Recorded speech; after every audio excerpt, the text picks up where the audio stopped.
اب یہاں یہ بھی بات یاد رکھیں کہ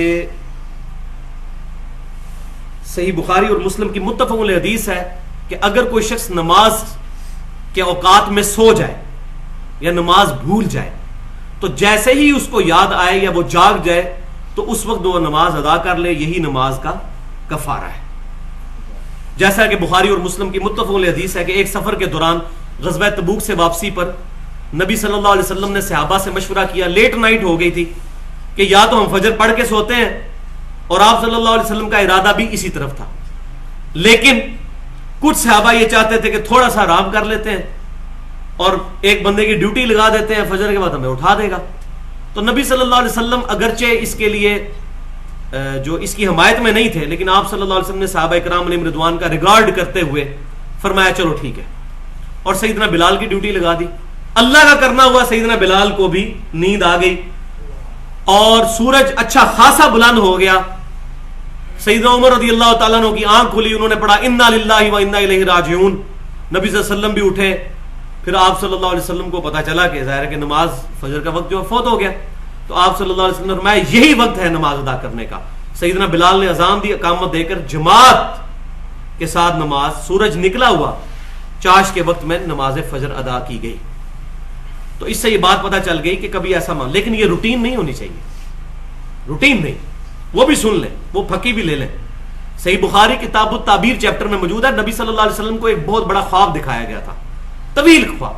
اس میں آپ صلی اللہ علیہ وسلم کو پہلا منظر یہی دکھایا گیا تھا کہ ایک شخص ہے جس پر عذاب یہ ہو رہا ہے کہ ایک بھاری بھرگم پتھر فرشتے اٹھا کے اس کے سر پہ مارتے ہیں، اس کا سر فلیٹ ہو جاتا ہے. بولے اعوذ باللہ، تکلیف کے ساتھ. کیا تکلیف ہوگی؟ پھر اس کا سر صحیح ہوتا ہے، پھر فرشتے پتھر مارتے ہیں اور مسلسل یہ عذاب جاری ہے. صحیح بخاری میں. یہ کسی عام بندے کا خواب نہیں، نبی صلی اللہ علیہ وسلم کا خواب، وحی الہی.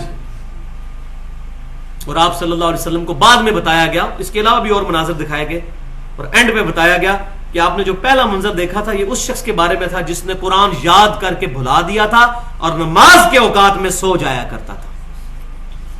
لہذا تصویر کے دونوں رخ سامنے رکھے. یہ نہیں ہے کہ ایک بندہ کہ جی میری نیت تو تھی رات کو 2:30 بجے سو رہا ہے اور فجر کے وقت آنکھ نہیں کھلی، جی میری نیت تھی. ایسا نہیں. اہتمام کر کے، جس کو فکر ہوگی فجر کے وقت اٹھنے کی وہ ضرور اہتمام کر کے رات کو سوئے گا، ٹائم کے اوپر الارم لگائے گا. اگر آج اناؤنسمنٹ ہو جائے کہ جس نے فجر کی نماز جماعت سے نہیں پڑھی اس کو چوک میں کھڑا کر کے اس کی قمیض اتار کے جو ہے وہ 50 کوڑے لگائے جائیں گے گورنمنٹ کی طرف سے، تو دیکھ لیں لوگوں کی کس طرح آنکھ کھلے گی.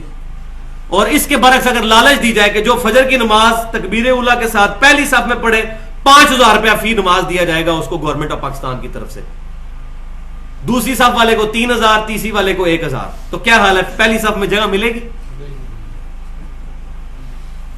کبھی نہیں ملے گی. اور یہ فتویٰ، گاڑا فتویٰ سن لیں نبی صلی اللہ علیہ وسلم سے.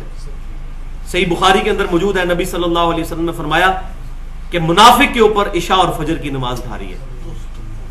منافق پہ، جس کا کنوکشن والا ایمان نہیں ہے، جس کا کنوکشن والا ایمان ہوگا اس کے لیے کوئی پرابلم نہیں ہوگا، اس کے لیے نمازیں بھاری نہیں ہوگی. قطعاً نہیں ہو سکتا کہ اس کے لیے نمازیں بھاری